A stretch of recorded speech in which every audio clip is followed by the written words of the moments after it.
Hello Lakers fan, if you are one of those who are always up to date with the news about our Lakers, then you need to stay tuned to what is coming up on our Lakers news channel. I am preparing exclusive coverage on the possible signings of Lakers, and what I can tell you is that rumors are catching fire on social media, and if you don't want to miss any information, stay tuned. We have exclusive news every day. If you are a true Lakers and don't want to be left out of the news, be sure to subscribe. Subscribe to the channel and turn on notifications. Let's go to the video. Marcus Smart takes full responsibility for costly late-game error in Lakers' win over Spurs. The Los Angeles Lakers narrowly escaped with their fifth straight win on Wednesday night, edging out Victor Wembanyama and the San Antonio Spurs 118-116 at Crypto.com Arena. But the victory nearly slipped away in the final second, and veteran guard Marcus Smart was the first to admit it was his mistake. With just 1.2 seconds left and the Lakers clinging to a 2-point lead following a Kelly Olynyk basket, Smart was tasked with inbounding the ball, a routine play that should have sealed the win. Instead, the 12-year veteran was whistled for a line violation, stepping over the boundary as he released the pass. The turnover handed the Spurs a golden opportunity to steal the game. Moments later, San Antonio's Julian Champagny was fouled on a three-point attempt and sent to the line with a chance to tie. The tension inside the arena was palpable, but Champagny missed both free throws, allowing the Lakers to escape by the slimmest of margins. After the game, Smart didn't shy away from the moment. He stood at his locker and took full accountability for the mental lapse. "I couldn't believe it," Smart said. "They told me I stepped over the line, and I was like, man, we see that play all the time where a guy releases it quick and his foot kind of drifts over, and it's never called. But it was tonight. With 1.2 seconds left, all I had to do was inbound it to an open guy and the game's over," he continued. "That's on me. As a 12-year vet, I can't make that mistake. I take full responsibility. My teammates get it, they'll give me a hard time about it, but it won't happen again." The Lakers laughed it off afterward, mostly because they could afford to. This season's team, unlike versions of the past few years, has found ways to win even when things get messy. They've built enough resilience and chemistry under head coach J.J. Redick to overcome missteps like Smart's and still walk away with victories. What made the win even more impressive was that it came without LeBron James and Austin Reeves, both sidelined with minor injuries. The rest of the roster stepped up, showing the kind of depth and fight that has defined this early stretch of the season. Center DeAndre Ayton, who recorded his second straight double-double, spoke afterward about what's been keeping the team grounded through adversity. "Togetherness," Ayton said simply.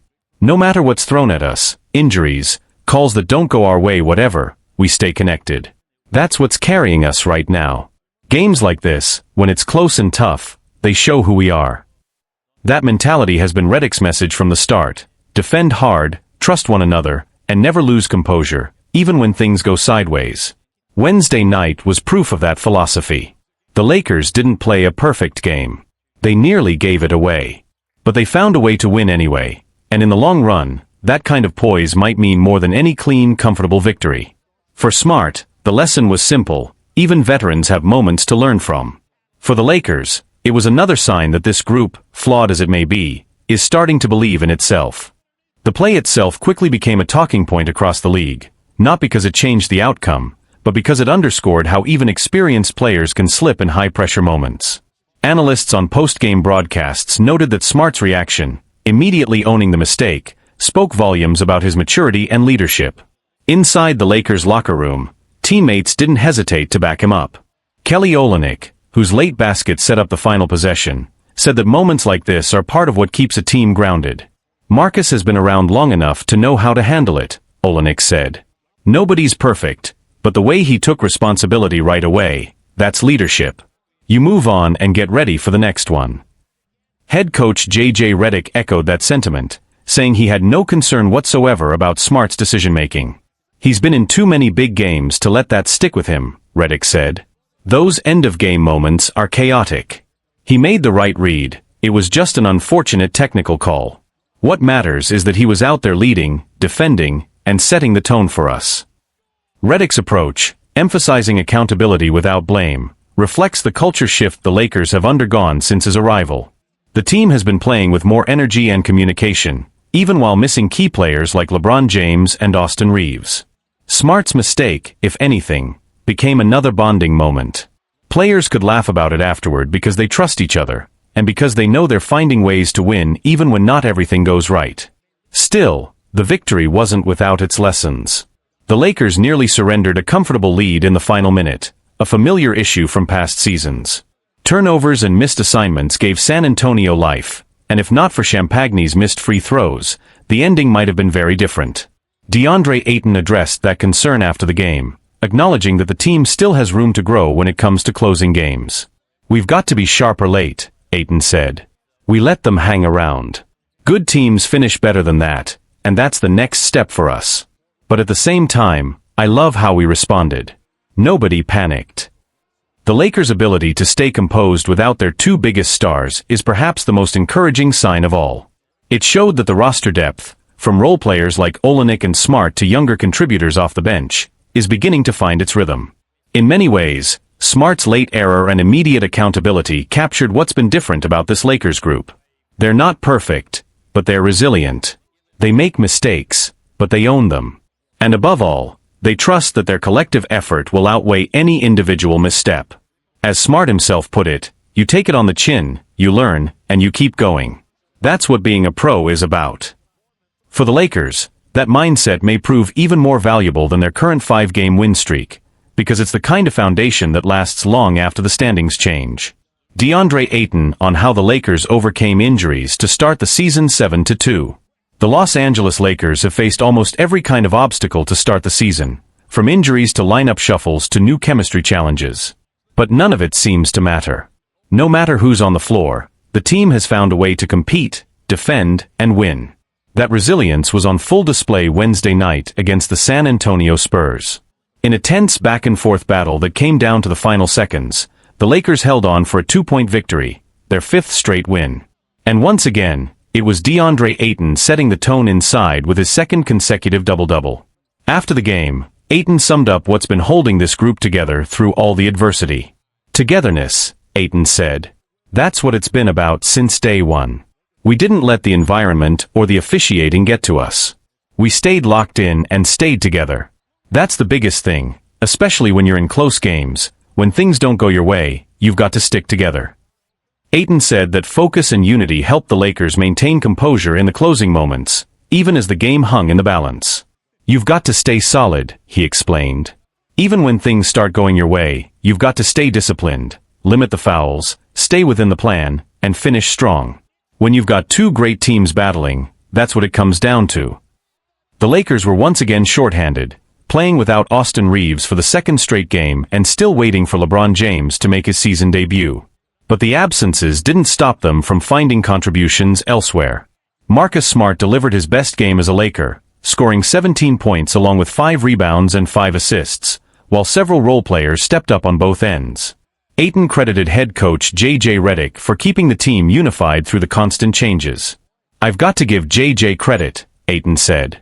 "He's been the same guy since training camp, consistent, demanding, positive. He's been teaching us every single day, pushing that championship mindset, that championship energy, and that championship communication. It's contagious. Guys who are out are fighting to get back, and when they do, it's like they never left," he added. "That comes from the culture JJ's building." Injuries have forced the Lakers to adapt on the fly. Luka Doncic, Reeves, Smart, Gabe Vincent, and Jackson Hayes have all missed time, and LeBron's absence has been felt both on and off the court. Yet through it all, the team has maintained its edge, something Ayton says stems from a defense-first mentality. "It gives us a lot of confidence because we're not relying on just our offense," Ayton noted. "JJ keeps reminding us that our defense creates our offense, and you can see it when we go on runs, get stops, and the crowd gets into it. That's what drives us." While many expected the Lakers to be defined by their offensive firepower, it's their commitment to defense and cohesion that has set them apart. They've played with intensity, discipline, and trust, even without a full roster. Redick, in his first season as head coach, has been vocal about how much he believes in this group's potential. "We're just scratching the surface," Redick said post-game. "We've had guys in and out, but the identity is starting to form. These guys are buying in." Now sitting at 7-2, the Lakers have exceeded early expectations. The fact that they're doing it without LeBron and with Doncic nursing minor injuries only reinforces the sense that something special might be taking shape in Los Angeles. For Ayton, that belief runs deep. "We're building something real here," he said. "It's not just about the wins, it's about how we're doing it. Everyone's locked in, everyone's connected, and that's what winning teams do." The Lakers' strong opening has begun to shift perceptions around the league. What started as cautious optimism about Redick's first year on the sidelines has turned into genuine intrigue, and even a bit of surprise, at how quickly he's molded the roster into a cohesive, defensive-minded unit. Behind the scenes, Redick's message has been consistent: play smart, play hard, and play for each other. Players describe practices as intense but detail-oriented, with Redick emphasizing communication, spacing, and situational awareness. It's a sharp contrast from previous seasons, when the Lakers often relied on raw talent to overcome inconsistency. Luka Doncic, who has carried much of the offensive load in LeBron's absence, said the difference this year is structure. "JJ's brought clarity," Doncic said after practice on Thursday. "Everybody knows their role. Everybody knows what's expected. That's huge. You can feel the trust in the locker room." Doncic's leadership has also been instrumental. Though only 26, his command of the floor and willingness to take responsibility have helped steady a roster that's dealt with constant rotation changes. His presence has allowed teammates like Smart, Ayton, and Olynyk to focus on doing their jobs rather than carrying the offense. Redick praised Doncic's approach, calling it the glue holding the group together. "Luka sets the tone every night," Redick said. "He's competitive, he's unselfish, and he wants everyone involved. That kind of leadership filters through the team." The combination of Redick's discipline and Doncic's composure has produced a level of balance the Lakers haven't had in years. Even without LeBron James, they've become a team capable of grinding out wins against playoff-caliber opponents, the kind of games they often lost last season. Defensively, the numbers tell the story. The Lakers rank among the top teams in opponent field goal percentage and defensive rebounding over their first 9 games. Much of that credit goes to Ayton, whose physical presence and communication in the paint have anchored their schemes. Redick has also found creative ways to use Ayton, staggering his minutes to match up with opposing bigs, and giving him more touches in pick-and-roll situations that keep him engaged. Ayton, for his part, has responded with renewed focus. "It's been about trust," Ayton explained. "JJ tells me exactly what he needs from me: protect the rim, rebound, run, and be ready to finish. I know my role here, and that's helped me play free." The Lakers' depth has also been quietly impressive. Role players like Gabe Vincent, Jackson Hayes, and rookie wing Maxwell Lewis have stepped into meaningful minutes when called upon. Redick has leaned heavily on an 8-9-man rotation, allowing him to adapt to matchups and keep veterans fresh. Around the league, rival coaches have taken notice. Several have praised Redick's poise and game management, particularly his willingness to trust younger players in late-game situations, something that wasn't always the case in past Lakers regimes.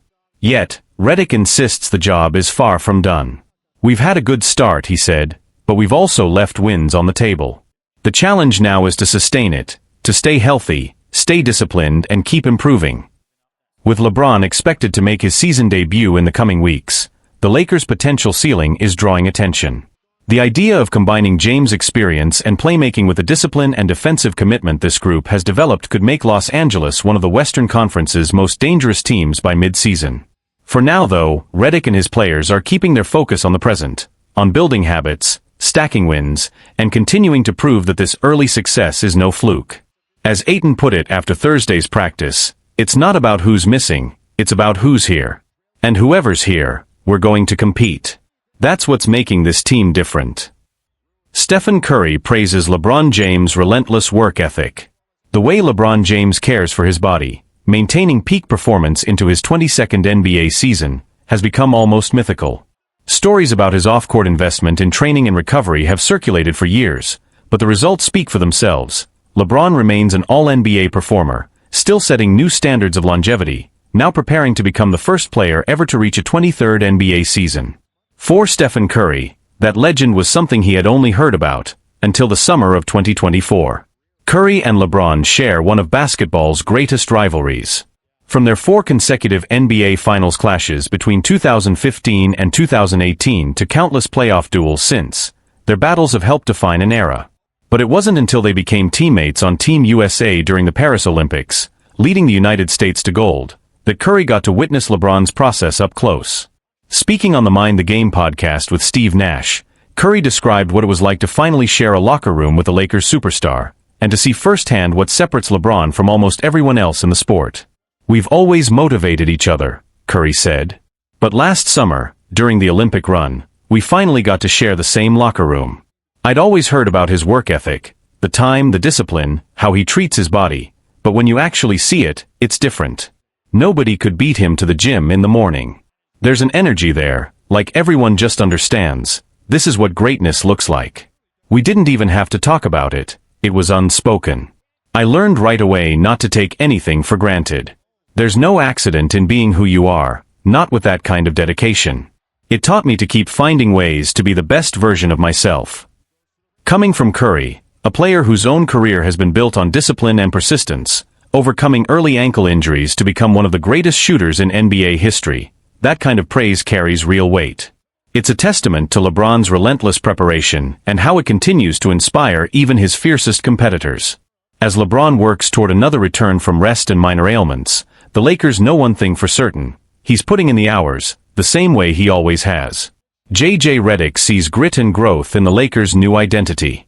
While LeBron remains sidelined, J.J. Redick's Lakers have shown surprising resilience. Monday night's 123-115 victory over the Portland Trail Blazers was the kind of win that reveals a team's character, and it came under unlikely circumstances.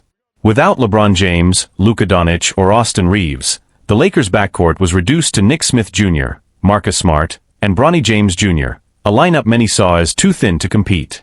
But the group defied expectations. Smith came off the bench for 25 points and 6 assists, shooting 10 of 15 from the field and 5 of 6 from 3. Rui Hachimura added 28 points, while DeAndre Ayton anchored the team with 29 points and 10 rebounds, guiding Los Angeles to a statement win. The victory improved the Lakers to 6-2, despite missing 2 of their biggest stars in half of their games. It's the kind of toughness and collective belief the franchise has been searching for since its 2020 championship run. "That's what I love about this group," Redick said afterward. "They don't make excuses. They compete. They trust each other. That's what being a Laker is supposed to mean." It's clear that Redick's influence, emphasizing accountability, communication, and pace, is resonating with his players. Even in early November, this version of the Lakers already looks more connected and purposeful than in recent seasons. For Curry, LeBron, and their generation of NBA icons, moments like these, of respect, resilience, and leadership, serve as reminders that greatness isn't just about highlights or stats. It's about the habits that sustain you when the spotlight fades and the work begins again. And in that respect, both Curry and LeBron continue to set the gold standard. A rivalry that evolved into respect. For years, Stephen Curry and LeBron James defined the NBA's landscape through competition. Their clashes, from the 2015 finals to the iconic 2016 series, were more than basketball. They were cultural events that shaped a generation of fans. But what was once a fierce rivalry has matured into something far more meaningful. Both players, now in the twilight of their primes, understand what it takes to sustain excellence over time. They've carried franchises, endured injuries, faced criticism, and rewritten what it means to lead in the modern era. What Curry saw during that Olympic run in Paris wasn't just LeBron's routine. It was a glimpse into the mindset of someone who refuses to fade, no matter the odds. "You see the sacrifice," Curry explained. "People talk about talent, but it's not that. It's the discipline, the recovery sessions, the nutrition, the film work, the way he treats every day like it matters. That's what separates the great ones from the rest." That respect runs both ways. LeBron has often praised Curry for changing basketball itself, for redefining spacing, pace, and the art of shooting. During the Olympics, those mutual sentiments reportedly strengthened as the two veterans led a younger Team USA roster by example, demonstrating the professionalism and selflessness that have marked their careers. LeBron and Steph showed everyone how to prepare, how to talk, how to carry themselves, one Team USA staff member told reporters after the games. It wasn't about ego. It was about setting a standard. Lessons for the next generation. In an NBA increasingly dominated by youth and athleticism, both stars have become living examples of longevity through intelligence and consistency. Their rivalry may have once symbolized two competing philosophies, power versus precision, but today it reflects a shared truth: greatness is sustained by discipline, not just talent. Young players across the league have taken notice. Coaches often point to LeBron's and Curry's work habits as teaching tools, evidence that true professionalism transcends age. Players like Jason Tatum, Anthony Edwards, and Tyrese Halliburton have all cited watching veterans like Curry and LeBron as motivation for improving their own preparation. "What those guys do off the court is what people don't see," Edwards said recently. "That's what I'm trying to learn, how to make this a long career, not just a good one." For the Lakers, LeBron's influence continues to shape the team's culture, even when he isn't on the floor. For the Warriors, Curry's leadership remains their compass through transitions and challenges. Both franchises understand that maintaining a standard of excellence begins with how their stars approach the smallest details, from film study to the first warm-up shot of the day. The legacy of leadership. Curry's public admiration for LeBron marks more than just mutual respect. It's a recognition of shared purpose. After nearly 2 decades of defining their era through rivalry, they now stand as co-architects of what modern leadership in sports looks like: mentorship through example, competition without animosity, and dedication without compromise. As the NBA moves toward its next generation of stars, the lessons from Curry and LeBron may prove to be their most lasting contribution. They've shown that greatness is not only measured in championships or MVPs, but in the quiet daily commitment to mastery, the willingness to prepare when no one is watching. At this stage, Curry reflected, it's about passing on what we've learned. You don't hold back what made you great, you share it. Because that's how the game keeps growing. Looking ahead. With LeBron expected to return to action soon and Curry continuing to lead a retooled Warriors team, the next time they meet on the court will likely carry a different tone. Less about rivalry, more about legacy. Both men are aware that time is catching up. But as their careers continue to intersect, what stands out most is not the competition, but the connection. 2 players who have pushed each other to evolve, to endure, and to inspire. And in the end, perhaps that is their greatest victory.